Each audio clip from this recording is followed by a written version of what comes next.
chicken nuggets. Welcome to another episode of Ace Attorney Adventures. We last left off. The Adventure of the Runaway Room. Was that the name of the case? I didn't. Okay, so last left off. We made it to Britain. We talked to the Chief Justice of Britain to talk about taking Cosmo's place of the lawyer student study tour, whatever. Guy was like, prove to me you can do it, take on this case right this second. And then Ryunosuke was like, okay, sure fam, this seems like a bad idea, but whatever. We're defending a rich man who makes his money by loaning money or something. I don't know. And we were introduced to the juror system or whatever the fuck it is. They're banging fires behind them like some sort of fucking circus act. I don't know why. It seems very dangerous, and yet they're doing it. We brought, I think the last thing we left off was the defendant McGilded or whatever. Came up onto the stand saying something about there was another person in the carriage that they were on. Some smoke. Someone set off like a smoke bomb or some shit, and we were evacuated. I think that's what happened. So we're picking up from there, I guess. Now, it's been a few days, I think. Actually, I missed it. I missed when. I don't remember when the last time I played this was. But it's been a few days, and I don't think I remember voices. I'm not prepared at all. I just finished work, and I was like, let me just eat a few bites of my chicken sandwich really quick, and let me get back into this game. And so we're here. No prepping. Just game. What on earth just happened in there? So wait, give me a second as I try to remember things. Mr. Naruhodo, I've managed to find out what happened. Mrs. Sato. I was told it was an advanced form of smoke grenade, a type of exploding device that releases smoke. A smoke grenade? It sounds like that sort of thing ninjas use. They're just making sure everyone is safe now. I think the trial will start again before long. But who would have done something like that? The police managed to catch someone who was trying to flee the courtroom, apparently. Flee the courtroom? Why? Well, it's a young girl of around 15, I hear. A young girl? Then could it be the other passenger that Mr. McGilded was just talking about? My thoughts exactly. So he wasn't lying. Oh, what's become of Mr. Gilded, actually? There are so many things I need to ask him about, but he's not here. I think he was summoned to the prosecutor's antechamber to answer questions. Oh, fuck. I forgot about the vampire. Oh, no. Completely forgot about him. How did I forget about him? Jesus. Along with the young girl. Who is she, I wonder? And what was she even doing here at the trial? She was taking a huge risk, and for what possible benefit to herself? There's another matter that's troubling me. What's that? The 20 pence. Oh. According to the coachman, Mr. Beppo. Right. Beppo, yeah. He took 4 passengers that night at a fare of 5 pence each. That comes to a total of 20 pence exactly. But now it seems there were in fact 5 passengers. Which means the figures don't seem to add up again. Is it like young kids don't have to pay for it? She's right. That is strange. Counsel for the defense, kindly proceed into the courtroom. The trial will recommence in 5 minutes. Oh, thank you, officer. We'll go in straight away. Well, whoever she is, I imagine this young girl will be asked to take the stand and testify now. I really can't imagine what she's going to say, but it could alter the whole direction of the trial. Well, not soon enough, Mr. Sato. Yes. Okay. See who this person is.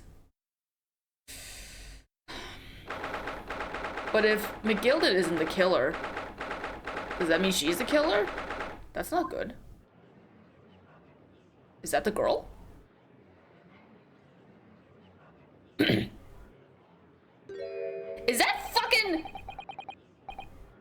That better not be fucking what's her name. Well, no, it can't be Pavlova. Pavlova was arrested. Never mind. There's this young girl next to Mr. McGilden. Look. She must have been the one who caused the disturbance before. Oh god, oh, I forgot the people in here. Well, after that rather eventful recess, the court will now resume the trial of Mr. Magnus McGilden. Now then, Lord Van Zeeks. Igiotti, my lord. I believe you have established the cause of the smoke with veiled proceedings earlier even. It seems to have been an advanced form of smoke grenade, of the sort typically employed by the army. Good gracious, the army? What in the devil's name? You know what? I just realized I don't need these on. Why do I have these on? I was like, why do I sound different? It was an elaborate attempt by a young girl to cloak her escape from the public gallery, but she was caught. And now occupies the stand. Your name, girl. Are you responsible for a smoke grenade which induces pandemonium here in my courtroom? What is the meaning of this deplorable behavior? Why she not talk? You can't just... Oh, hoity-toity-toity. Oh, is that offensive? I'm sorry if it is. I don't know how to... Ahem, if I may, my lord. Yes, McGilden. I think perhaps I ought to explain here. Why is it that this wee lassie was here in the first place, and why is she trying to bolt like that? It is all tied up with the events of that night, so it is.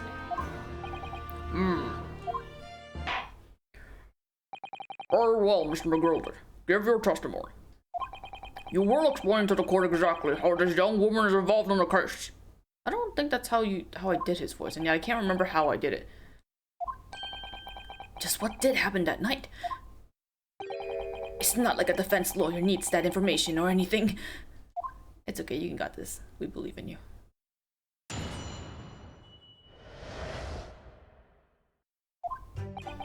On the night in question, I took the big back seat in the omnibus and promptly nodded off. And then, Bagora. What's a Bagora? A loud thud and a wee scream woke me up with a fair start. There was a fella collapsed on the floor to my feet, so I sat him up with a seat across from me. And then I turned to find out where that scream had come from. And bless my soul, what did I find? And there was a child in there, all curled up in a ball, hiding her wee self away. Uh-huh. Go on. I remain somewhat baffled, I confess, but from what I gather, on the night in question, this young girl was indeed riding in the omnibus. Is that correct?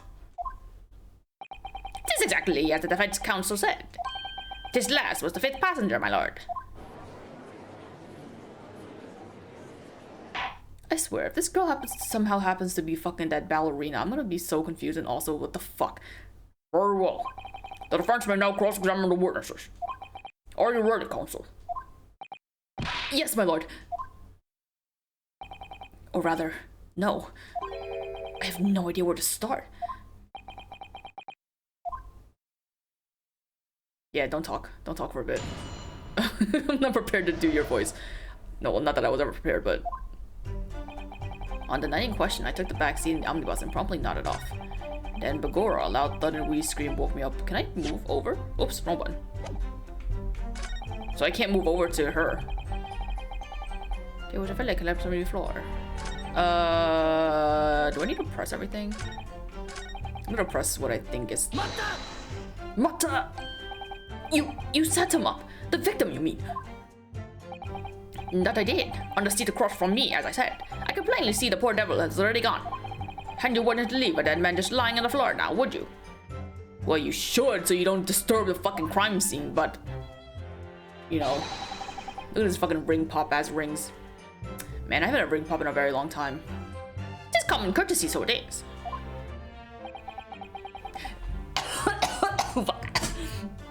Okay. Igiotti, I find that a little hard to believe. Ada! What are you doing saying Ada? Ada, Lord Van Zeeks. Now why would that be? You went to find a man lying dead at their feet at the carriage. Any normal person would hail the cabman. Any upstanding member of London society, that is. Well now, as you know, I'm in something of a special line of business. The business of lending money at exorbitant rates of interest. Unfortunately, my lord, not everyone is thankful for the help I offer them, and some would even see me dead. So I do try, where at all possible, to avoid getting myself in a tangle with trouble. Are you suggesting you were just going to leave the man there? Heavens alive, no! I was always intending to report it, so I was. Only, I had a mind to find out whys and wherefores first. The whys and wherefores? Right you are. There are some details I wanted to understand before anyone else got to meddling. That wee scream I heard, for example. Wouldn't your good self do just the same? Yes. The scream he says he heard at the same time as the thought of the victim collapsing. Then I turned to find out where the scream had come from, and bless my soul, what did I find?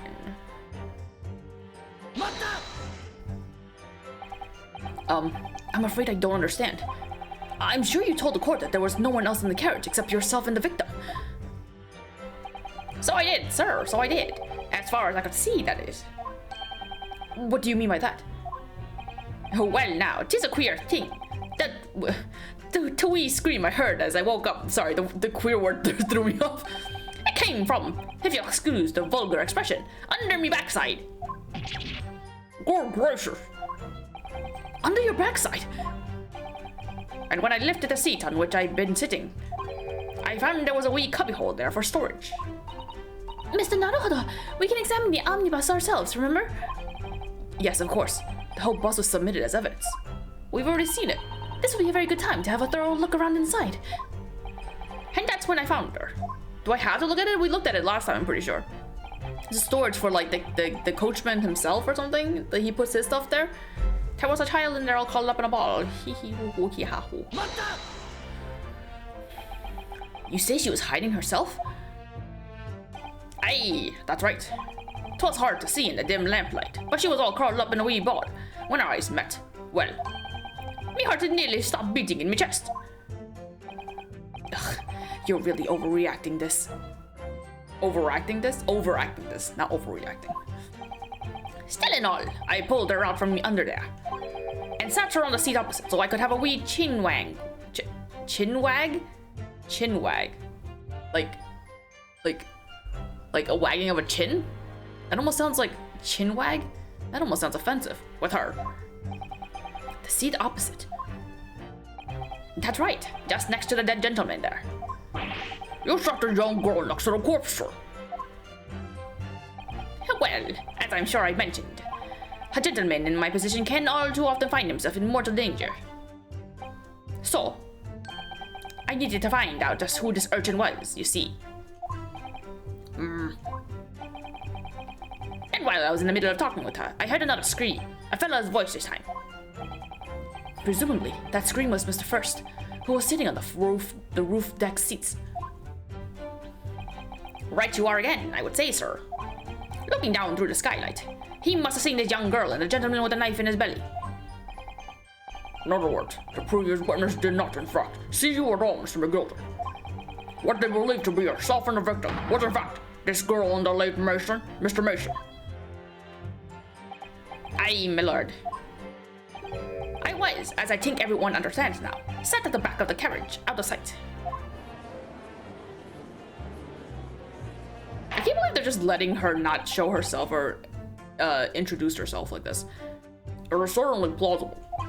The defendant is somewhat diminutive in stature, and readily confused, perhaps, with a young girl. After that, of course. With the scream from the gentleman over us, the driver realized something was wrong and pulled up the horses. I do wonder how you must be feeling, Mr. Naruhodo. Being the defendant's lawyer, and yet finding myself as stunned as everyone else at this testimony. Let's just say it's trying. We certainly had precious little time to talk with Mr. McGilder before the trial. But we mustn't be dispirited. We must just try to learn all the facts we can. When we arrived in London this morning, I didn't see my day panning out like this.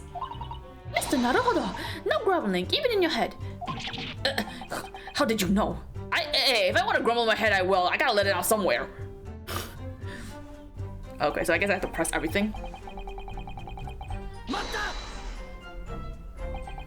And when you first got onto the omnibus, were there any other passengers already on board? There were not. The cabin was empty, and there was no one on the roof deck either. You were the first passenger, as it were. I see. How does he know that? Aye, and that's when I took the back side as I did. 'Tis the most comfortable, so it is. Could you explain exactly what you mean by the back seat? Oh, fuck. By all means. 'Tis how you already described it earlier. I'm talking about the seat opposite, the one in which the poor gentleman who was stabbed was sitting. Like I said, 'tis the most comfortable and where I feel most at ease. And of course, I enjoy gazing through the skylight from time to time as well. Don't say anything. Please. And then before a loud thud and a very bad. Oops, I skipped it. Oops, I skipped it. Oops. That, okay. A loud thud, you say? And a scream. Aye, that's right. How can I explain it? 'Twas like the sound of someone falling to the ground. That sort of noise. So you think it was the sound of Mr. Mason falling to the floor having been stabbed? Well now, you remember I was asleep at the time, so I wouldn't like to say. And when the sound woke me up, and I opened my eyes, there wasn't a soul to be seen in the carriage but the fella on the floor. You didn't see anyone. But at the same moment, you did hear a scream? Ah, from the seats above you on the roof deck, I presume? Not above me, my lord. 'Twas from inside the cabin. Wait, so he was sitting in the back seats, and he heard the thud, and he heard someone scream. Presumably, he heard the girl scream, but she was in the storage, right? So he was sitting on the seat, so she wouldn't have been able to get out. So it was not her, I imagine. Then, did the man kill himself? Like, maybe while Mr. McGilden was while he was sleeping, Mason was like, I ain't paying your fucking debt back. So he took a knife that he had on him and then stabbed himself, and it's like, fuck you, man. I don't know. Who knows? But I wasn't altogether thinking about the scream. No, I was too stunned by the desperate sight before me eyes. There he goes. Thank you. I've heard enough. The events as explained are clear in my mind. However, at least one conundrum remains. Who is the girl? Her name is Gina Lestrade, my lord. She's a chancer, earns her crust among large crowds, relieving people of their purses. What's commonly called a pickpocket. What? This girl here, a petty thief.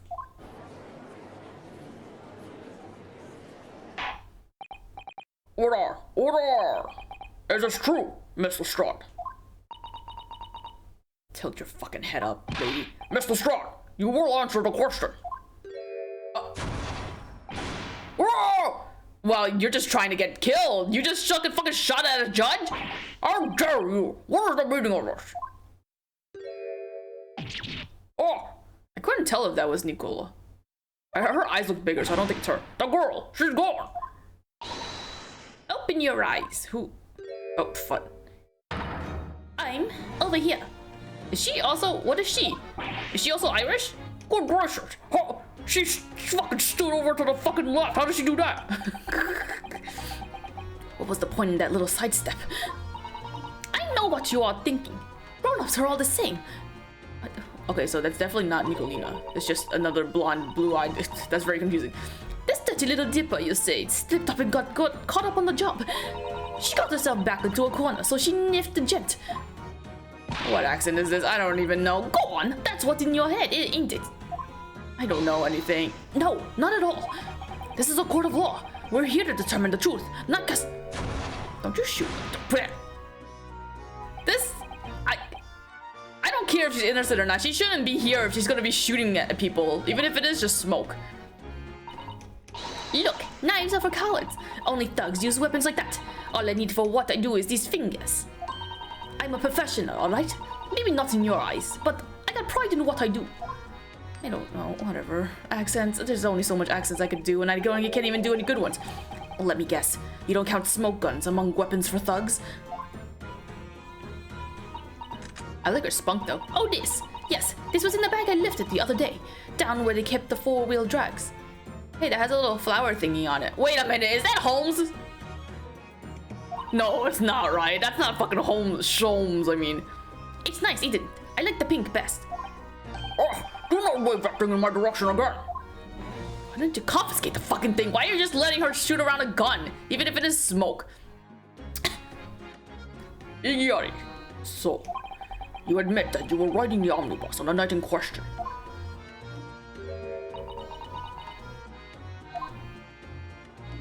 It is alright, lass. You can tell them the truth now. Alright, yeah. It's just like the Irishman said. The court accepts this girl, Miss Gina Lestrade, as a valid and significant witness in this case. I thought he was gonna say accepts her as a court into the court record. Accordingly, young lady, we will now hear your testimony if you please. You will tell the court exactly what happened in the omnibus on the night in question. Alright, if I have to.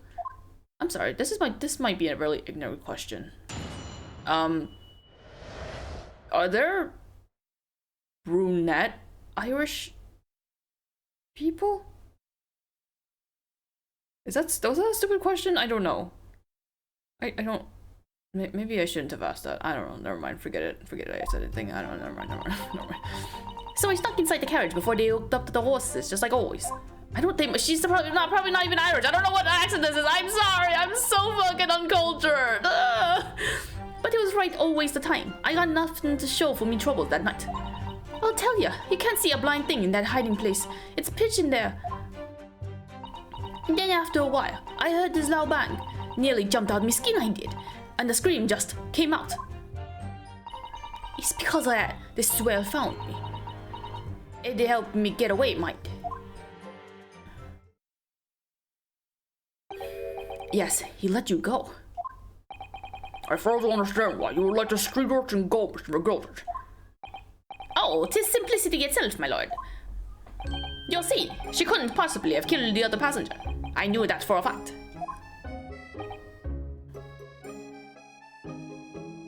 Sorry, this music just totally reminded me of Professor Layton, and I'm like thinking like, oh, puzzle time. How? As I'm sure I said before, sir.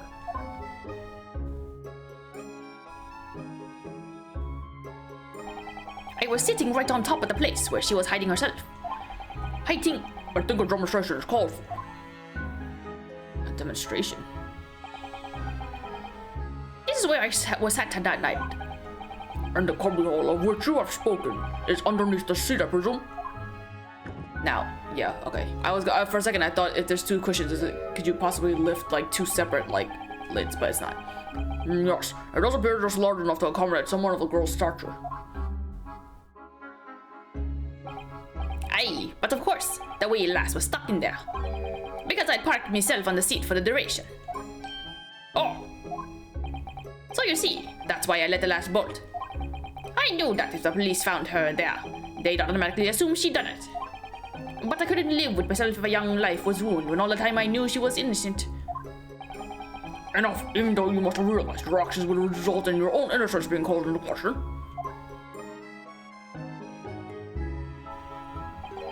Not at all, my lord, not at all. I knew in my own heart that I was innocent. So I thought it was worth taking a punt on my own good name for the sake of this less fortunate lass. My goodness. What a perfect gentleman. My lord, this fine example of a man cannot possibly be guilty of a heinous crime like this. I'm ashamed of myself for ever doubting you, sir.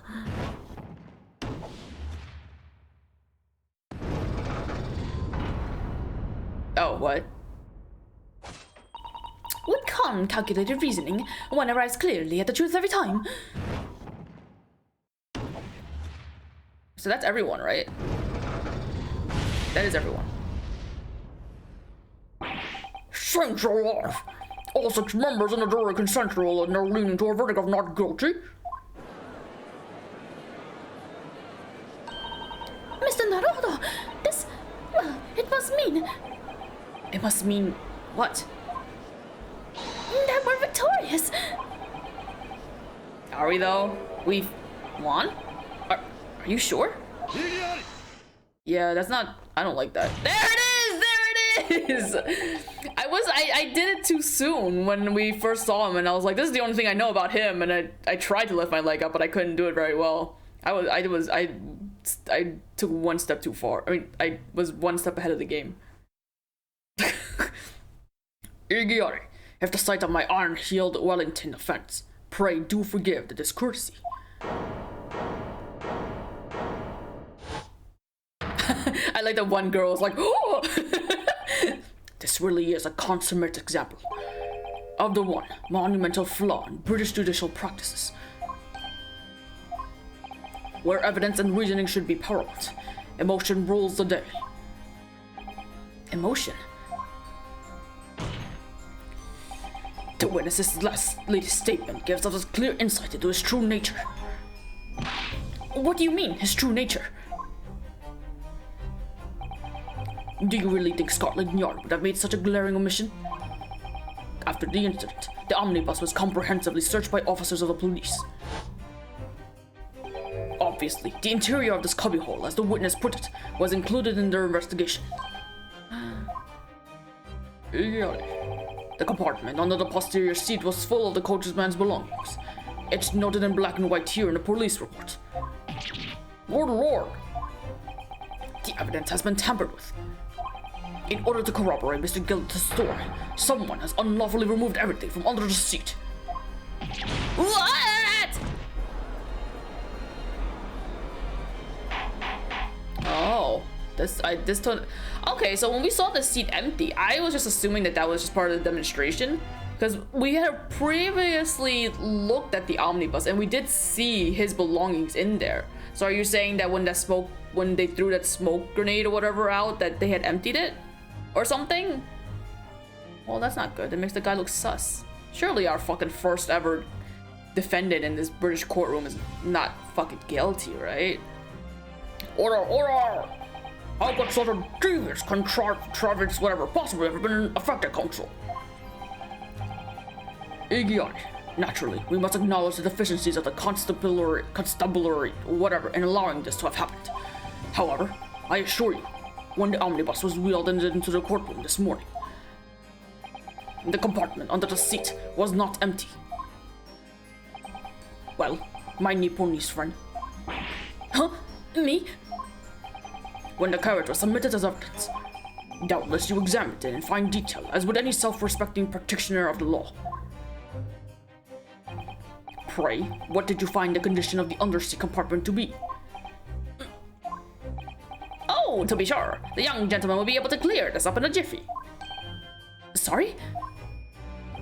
Go ahead, you tell the court now, fella. How this is all an elaborate excuse by the desperate Lord Van Zeeks. Well, I'm not gonna fucking lie for you, you cunts. Well, counsel, do you have to say on this matter? We're not lying, Ryunosuke. Don't question this. How am I supposed to answer?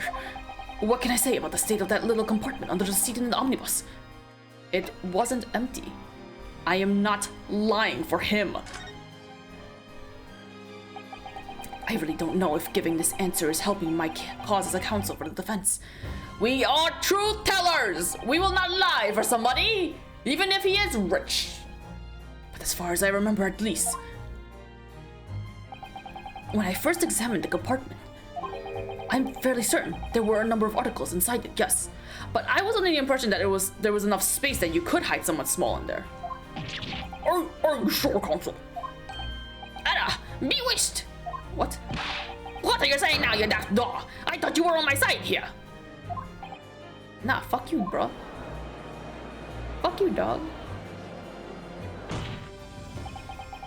What game are you playing? Igiari, your task is to defend the man in the stand. Why would you say something to compromise his position? I ain't a fucking liar.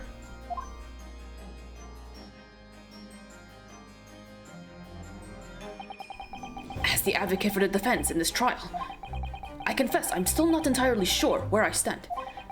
But it seems to me that I should state what facts I do know as clearly and honestly as possible. Interesting. What you gonna do, short man? Tis not altogether pleasing, fella. I'm simply telling the truth, Mr. McGilded. Well, don't forget that you're supposed to be representing my best interest here, lad. Now then. A fella's memory is a curious thing and not altogether reliable. No, the court must consider the facts. That there cubbyhole under the seat is as empty as the devil's heart, so it is. Do you think perhaps it would be in your best interest now to admit that you might have been mistaken? No. Why? Why do I feel like something's not right here? I should let the jury to weigh in on this matter, I think. We just need to ask Beppo. Ask Beppo. That compartment is designed to house equipment used to maintain the smooth running of the carriage. The guild's rules state that the omnibuses should be properly and fully equipped at all times. So it certainly wouldn't have been empty on the night in question. Beppo isn't that irresponsible. That money-lending fleecer and that pick purser are lying!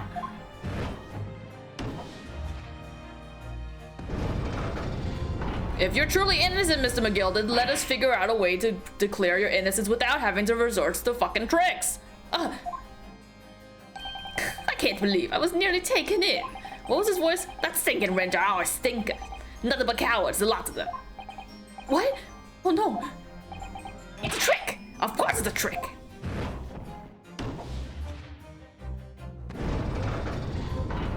Meh. I'm not pressed. Quite so. I must concur here.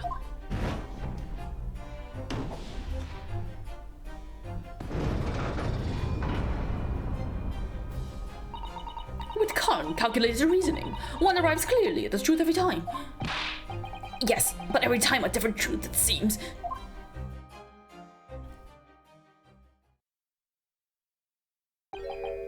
My lord, I humbly exhibit the scales of justice. Clearly, a verdict of not guilty at this time would be wholly inappropriate. God damn it. Thank you, counsel. But before we proceed any further, there is a matter of the outstanding cross-examination. Counsel for the defense, begin your questioning of the witness, please. Yes, my lord. What just happened? The whole balance of the trial just shifted, almost beyond recognition. The Reaper of the Bailey is at work, it would seem. He didn't have anything to do with it. Well, I mean, yeah, I guess he does. He was the one who called out the fact that it was empty. I wouldn't have thought it because I thought it was just for the sake of the demonstration purposes that they had emptied it.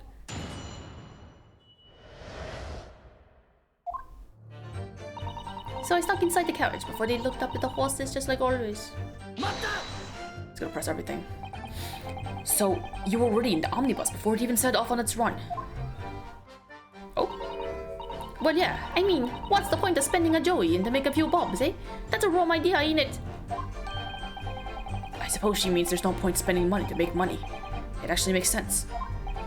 How is he even able to understand her accent like this? If he barely understands English. Not barely, I'm sure he's fluent enough in English because he took English classes, but like, I can't even understand it. Counsel, may I remind you that this girl is a petty thief. Kindly refrain from entertaining her tenants. Well, that does clear up a little mystery of the fares at all. 4 paying passengers at 5 pence apiece, making the 20 to which the cabman testified. And 1 little scapegrace riding for free. The red conch of a driver always goes for some grub before its last run, see? So that's when I slipped into the carriage and got myself written under the seat. Nice and easy, right? But your hiding place is a storage compartment, full of equipment for the coach, no?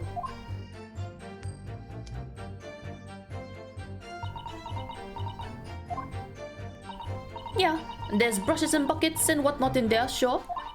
I always chuck all that out and cram it into the corner somewhere. No one ever seems to bother much. And yet, according to the report filed by the police officer who arrived at the scene, the compartment was full of such paraphernalia. Well, I don't know nothing about that. Like I said, I moved all that stuff out so I could hide under the seat. That's all I can tell you. It seems we've reached the end of that line of inquiry. Continue.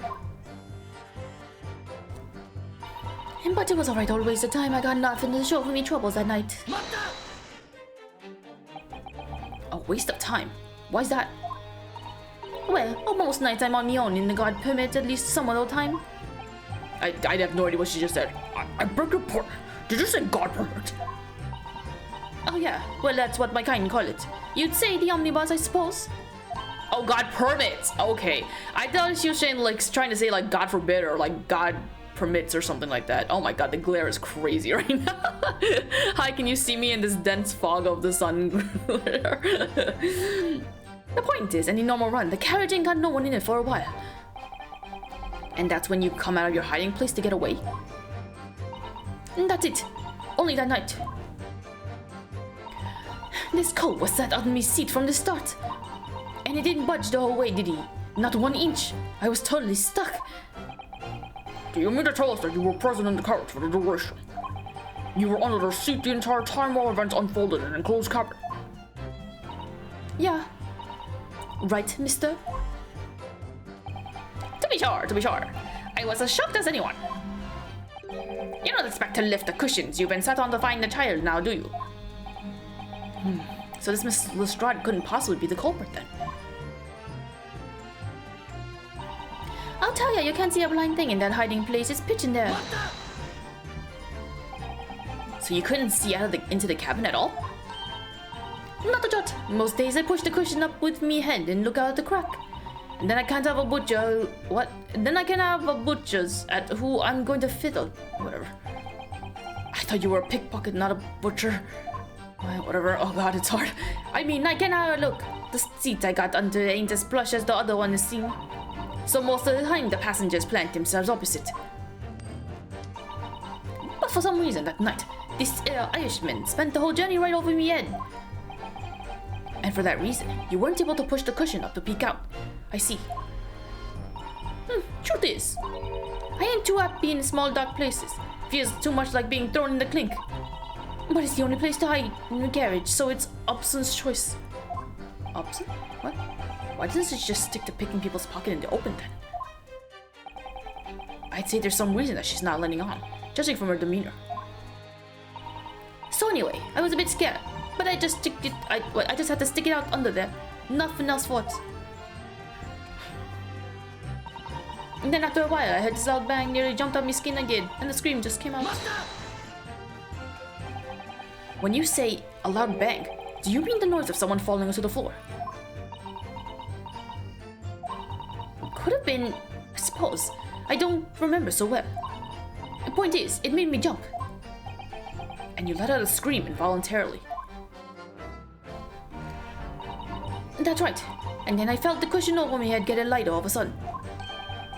Presumably when the defendant got up in order to help the victim, yes? Or not. It could equally happen the moment the accused stood in order to stab his victim, could it not? Well, girl, did you see what happened at the crucial moment? Yeah, I saw it. I pushed up at the cushion and had a quick butcher's while I had the chance, didn't I? The Irishman was sitting up at the bloke what had fallen on the floor on the seat opposite. God help me, the fucking accent. That matches Mr. McGilda's account, of course. But then, the fella suddenly turned around and looked right at me. I sat back down again, but it was too late by then. I should have never have risked looking. It's because of that this swell found me. It did help get away, mind. It did help me get away, mind. Whatever, fucking hell. God damn. And when Mr. McGilda discovered you, he pulled you out from your hiding place. I was scared stiff, I was. He dragged me around and sat me down on the seat and all. Next to the victim, Mr. Mason? Yeah, the bloke had a knife in his guts. He was still bleeding. Then the carriage lurched a bit and ended up falling onto me. Ugh, how awful. Both me and got covered in blood. It made me feel sick as a dog. Both her hands covered in blood. That must be what the rooftop passengers saw. After that, I believe you talked with Mr. McGilda for a while. Is that correct? He asked me some stuff. Wanted to know me name and what I was up to and all that. And then I heard something up from up above. Someone screamed. Yes, it's the first on the roof, Jack, one would presume. Well, I didn't want no one seeing me face, so I didn't look up. Then the horses were drawn up smartish and the Irishman said to me, get back under the seat. I'll see that you can get away later. All 6 members of the jury had decided the defendant was innocent. For one brief shining moment, yes. It's clear that they're all still very unsure. If we could just find some conclusive piece of evidence among this new testimony, I'm sure we would clinch the verdict we want. Yes, I think you're right, and I have this niggling feeling. Something's bothering me, but I just can't quite put my finger on it. Okay, so the entire time I was expecting a reaction, but nothing happened. So, am I contradicting her? Contradicting her? It was right always the time. I got nothing to show for my troubles that night. I tell you can't see a blind thing in that hiding place. There's pitch in there. Then after a while, I heard a loud bang. It nearly jumped out of my skin, and then scream just came out. It's because that's so swell. He helped me get away, mind you. What do I have in my court record? I have the autopsy report. Photograph of the knife of the victim. Knife is abdomen and clearly visible. What would have? How could this man have fallen over to the floor and he still have his glasses on? That doesn't make any sense. The leather gloves the defendant was wearing at the time of the incident, there's a blood stain on the right glove.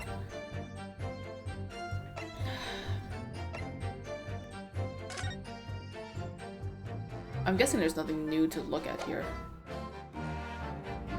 No, I don't think it's... The largest knife that was found lodged in the victim's abdomen. Its quality and fancy ornamentation must be quite valuable. The 8-seater omnibus that was seen in the corner. There were passengers both inside the carriage and... I don't think there's anything new when you look in this. But I guess we'll look. I don't even know what the answer... I don't know what I'm supposed to be looking for.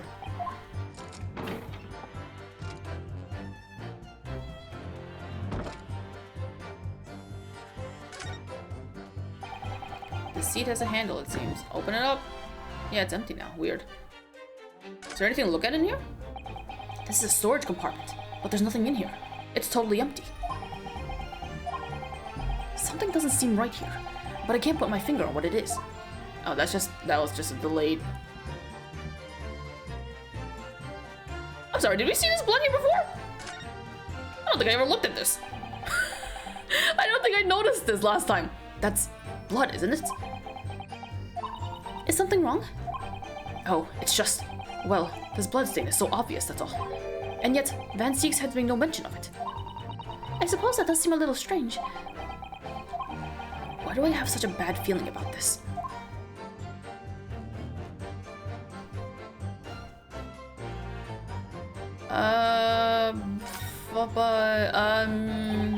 Blood soaked to the seat, blah blah blah blah. Yeah, it was after dark lamp.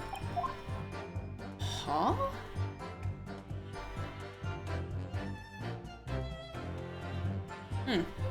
So maybe I would find something in here, but I guess not. What? How do I leave? Okay, thank you. Hehehehe. Phoenix, right? So... I don't know what I'm supposed to... let me go back to her first. I snuck inside the carriage before they look up at the horses, just like always. But it was right a waste of time. I got nothing to show for my troubles that night. I tell you, you can't see a blind thing in that hiding place. It's pitch in there. Then after a while, I heard a loud bang. Nearly jumped out me skin. The loud bang? What? When you say a loud bang, do you mean the noise of someone falling on the floor? Maybe it's not... Could have been, I suppose. I don't remember so well. But he no react to anything. Point is, it made me jump. And you let out a scream involuntarily? That's right, and then I felt the cushion over me get lighter all of a sudden. Huh? Presumably when the defendant got up in order to help the victim, yes. Or not, it could equally have been the moment the accused stood in order to stab the victim. Well, girl, did you see what happened at the crucial moment? Yeah, I saw it. I pushed out the cushioned quick butchers while I had the chance, did I? The Irishman was sitting up the bloke who had fallen over the floor on the seat opposite. That matches Mr. McGill's account, but then the fella suddenly turns around and looks right at me.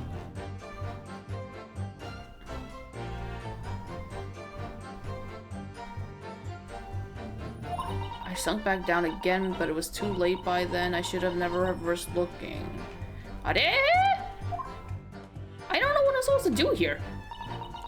It's because that is all swell found me to help get me away in mind. I don't know what the answer is to this. Love the gloves the defendant was wearing at the time of the incident. Is there something here? Stabbed once in the abdomen with enough Algerian omnibus. Died due to internal hemorrhaging resulting from the trauma. No?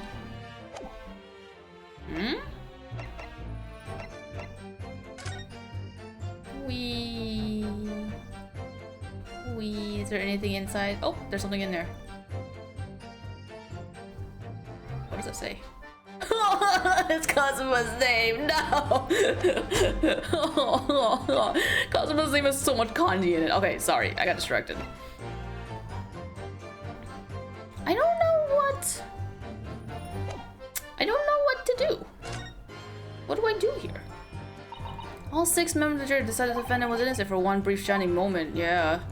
It's clear that they are still very unsure. If we could just find some conclusive piece of evidence among this new testimony, I'm sure we would clinch the verdict we want. But something bothering me and I can't get— What? I don't know. Oh no.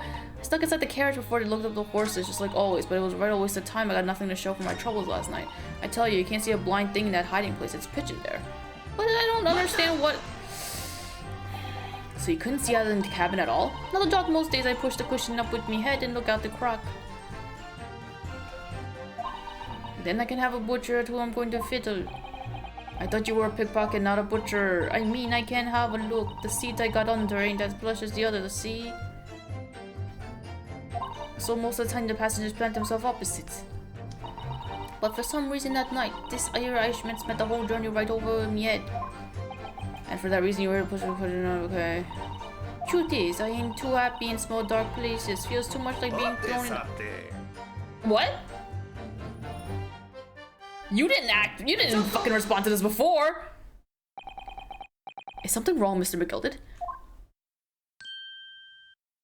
Oh, I do apologize. Was there something the matter, counsel? What did she even say? Something about throwing in the clink? I ain't too happy in small dark places. Feels too much like being thrown in the clink, and that was apparently something for him to laugh at?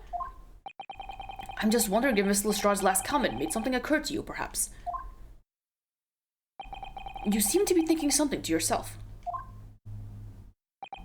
Oh, no. 'Twas nothing important. I was feeling bad for the poor lass, is all. I remember feeling desperate myself as a young lad, shut up in the dark. 'Twas terrifying, so 'twas. I see. Yes, I'm sure we can all sympathize. I'm still scared of the dark now. Aw. What? You were hiding in the wardrobe for like weeks on end. What do you mean you're still afraid of the dark? I don't know about yourself, but I find that the darkness seems to make everything you'll hear seem that much louder as well. Yeah. I suppose it does. Maybe. Miss Lestrade?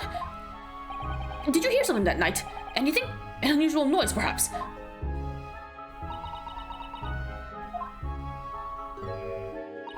Nah, not really. All I could hear was the Irishman snoring. Jeppers, didn't you need to tell the whole world of me foibles, whatever, you little scamp? What a pity. If only Miss Lestrade had heard something, it might have given us a vital new clue. Yes. What should we make of that last statement of hers? It's probably important because I don't have anything else otherwise. My lord, I believe the statement just made by the witness is profoundly important. Profoundly important? But all she said was that she heard nothing. Yes, which is the profoundly important point. I'm almost sure of it. Almost? I'm almost sure that I don't understand the inner workings of your Eastern Mind Council. Nevertheless, Miss Dina Lestrade, you will supplement your formal testimony by repeating that last statement, please. What? Supplement? What are you on about? Don't give me all your fancy talk. I know what you're trying to do, but it won't work on me. That's right. Insult the judge. Always a good move. So what was it? I was straining my ears to work out what was going on, but all I could hear was snoring. What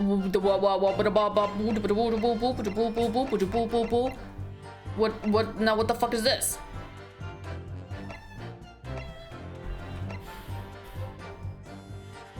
What, all I could hear was snoring? What's the problem with this? He was sleeping, right? Or maybe he heard the sound of, maybe what she was hearing, the snoring, was actually the sound of him snoring? But even then, like, how is this a contradiction? So you were straining to hear what was happening the entire time, since the moment you hid yourself? Not exactly, no. Sorry?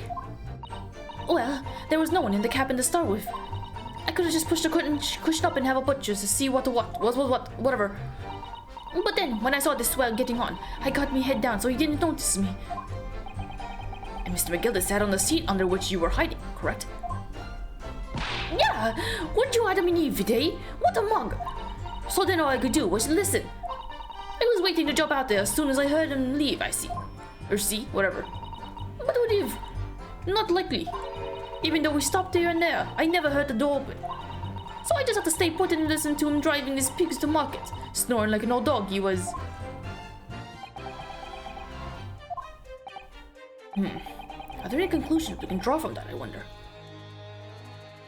Yeah, when did he came on? She stayed there and she never heard the door open, so when did Mason get on? Right? Miss Lestrade, what do you have just told the court? It's clearly at odds with the facts. Or not? Are you sure, man? Absolutely. Don't make me say what it is, because I'm not 100% sure what it is. Idiotic, it seems. My learned Nipponese friend is not as dull-witted as I feared. So Van Siegs realized it too.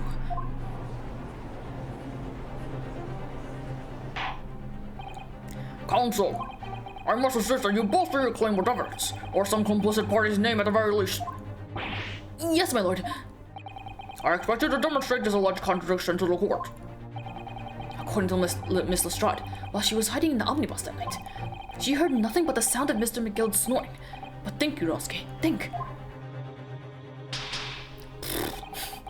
There's something else she should have heard. I assume? Very well, my lord. Allow me to elaborate. On a particular sound that Miss Lestrade could not have failed to hear on the night in question.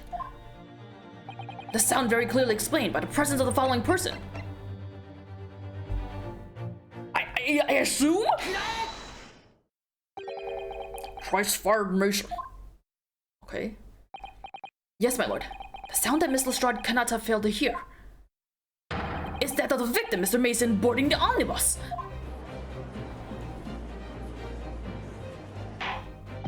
Order! Explain your reasoning, counsel. Miss Lestrade, allow me to confirm something. You claimed earlier that you were the first person on board the omnibus. Is that correct? Yeah, of course I was. I got on while the driver was in the pub, didn't I? And the next person to board the omnibus was Mr. McGill. That it was. Not a soul was in the cabin when I climbed aboard. At least not in plain sight. So you were, to all intents and purposes, alone in the enclosed cabin of the omnibus at the time. Did I not just say as much? I wasn't traveling with anyone else, if that's what you mean. Yeah, I saw him get on, remember? Through the crack under the seat cushions. He was on his own, for sure. And, from what we've heard, the carriage made a number of stops after that on its onward journey. During which time, did you not hear the door opening or closing at all? Nah, I never heard it. That's exactly what I was listening for, wasn't it? Waiting for the swell to leave. In which case, when and how did the victim end up in the carriage? Oh! We know that the victim collapsed inside the enclosed cabin of the omnibus. Therefore, Miss Lestrade's statement about what she did or did not hear is at odds with the facts. Well, now what's the explanation to this? Is she lying? I just, every time he shows up, I have to prep myself ahead of time to say his fucking objection every single time to get a sense of what his voice is. I don't know if it helps, but it's just weird that every time he shows up, I'm just like, oh, Yes, this petty thief's statement was clearly flawed. Lord Van Zieks. Yes, he knew. He knew all too well that there was an inconsistency in Miss Lestrade's statement. Or... It would seem words of thanks are in order for my learned friend. What are you talking about? Goddamn. You have demonstrated matters impeccably. This witness and her colorful statements are entirely unreliable. Her words are convenient untruths, nothing more. Why you lie, though? Why you lie? Is he innocent or not? He's dead right. How could the victim possibly not have boarded the omnibus? That makes no sense whatsoever. And this girl is a pickpocket. Let's not forget that. Oh, Grandma! She got her hand up! Oh, well.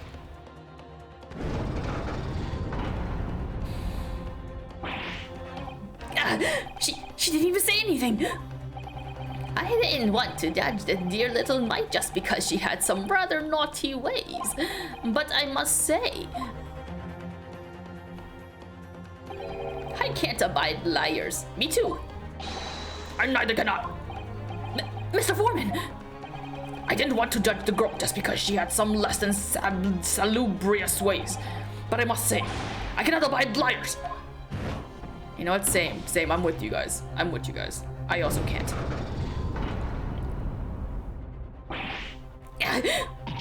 Mr. Naruhodo, that's 5 jury members leaning towards guilty.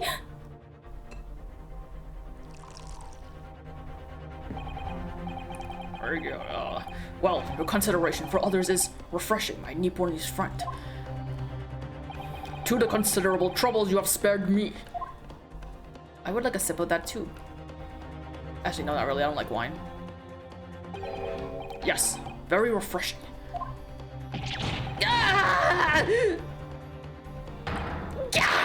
What are you playing at? Have you forgotten who you're working for, you useless Eastern Amadan? This is carnage. It's perfect. Juror number 2 is the only one left. Mr. Naruhodo, the way this is going... I know. If we can't find some new way to convince everyone Mr. McGill's innocent, the judge will rule and we'll have lost. I very much wanted to believe the words of one of London's most respected gentlemen, but those of us in service know we must accept hard truths. Oh.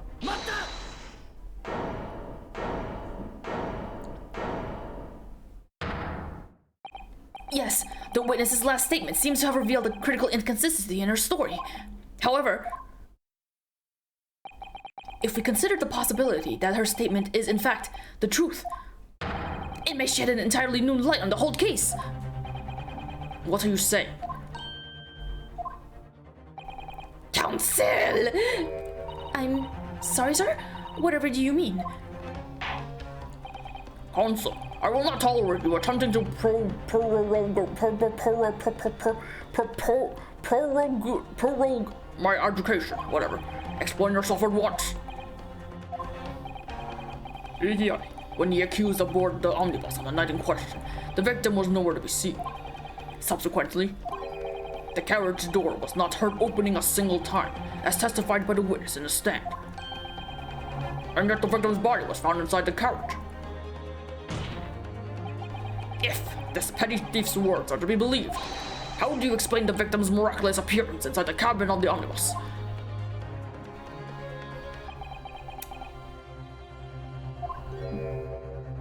Bitch, I don't know. There's only one way to explain how the victim came to be inside the carriage. This is what I was thinking. But they say that they saw...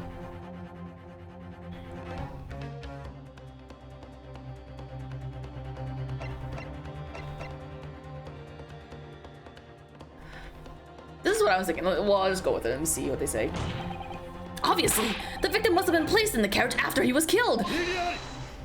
It's fine. If it's wrong, it's wrong, but... Tell me, my learned friend, What was the function of that obviously in your last sentence? Well said, Lord Van Zeeks. There obviously is troubling me also. No, that's really not the point. The point is that the victim must have been moved into the carriage afterwards. Then answer me this. How could a cadaver have been placed inside a moving carriage? Well, obviously. What? I shall have to penalize the defense heavily for the. Oh, it was wrong. You brought my hopes up. I must have learned to remember more relevantly. Whatever. The penalty is evidently not heavy enough, judging from those Nipponese eyes. So I ask you again. If this petty thief's words are to be believed, how do you explain the victim's miraculous appearance inside the cabin of the omnibus? Fine. I thought it was gonna be after. I thought the police were in on it or some shit. God damn it, fine.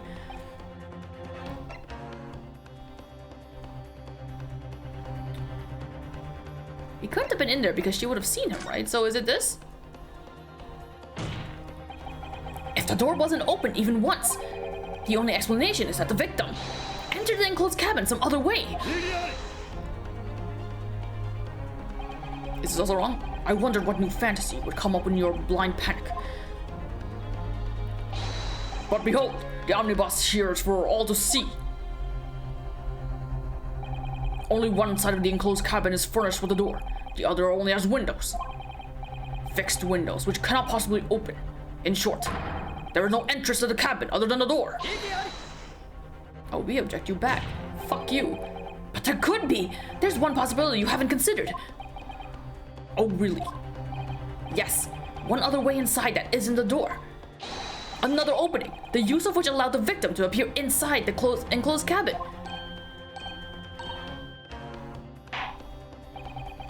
All right, counsel. The defense will identify the location for the court. I have no idea what the fuck you're talking about. Here is the omnibus of which the incident occurred. Where on earth is this entrance by which you propose the victim entered the cabin? There's only one place I can think of, it's up here, but surely you're not able to open that, right?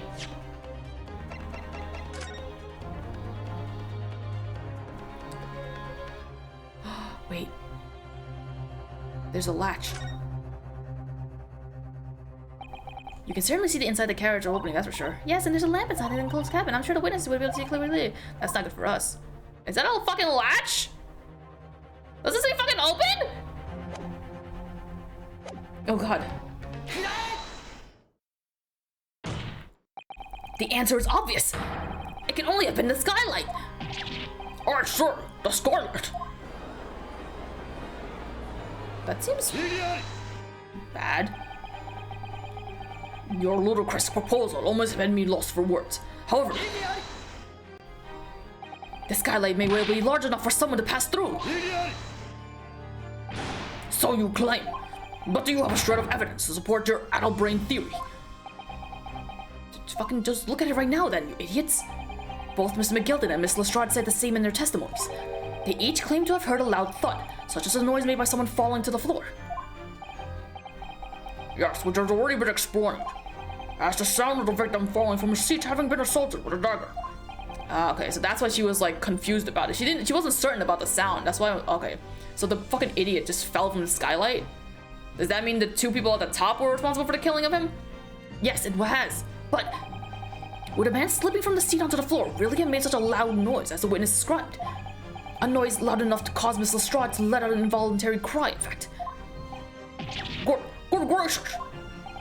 Perhaps, in fact, that was the moment that the victim made his entrance into the cabin. No, let me rephrase that. The victim didn't enter the cabin as such. He fell into it. You're now suggesting that the victim fell from the skylight into the cabin. Well, now it's just starting to sound like Holmes. That's simply impossible. I don't fucking...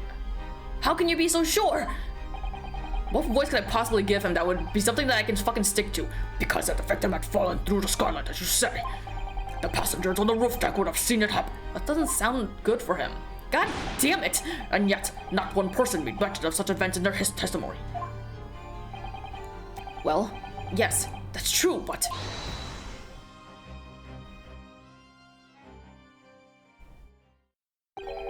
Might the humble fella make a wee comment here? Mr. McGilded. To be sure now, the two fellas who were sat on the roof that testified afore said nothing of the victim falling through the skylight. But it seems to me, my lord, that 'tis not so much a case of them not saying, but... Aye. 'Tis a case of them being unable to say. What? I think perhaps the two fellas do be having something of a compelling reason not to mention what happened. Would you not agree, fine ladies and gentlemen of the jury? Oh my goodness, surely not. Those two chaps on the roof? You mean the ones who stuck that knife in the man wore?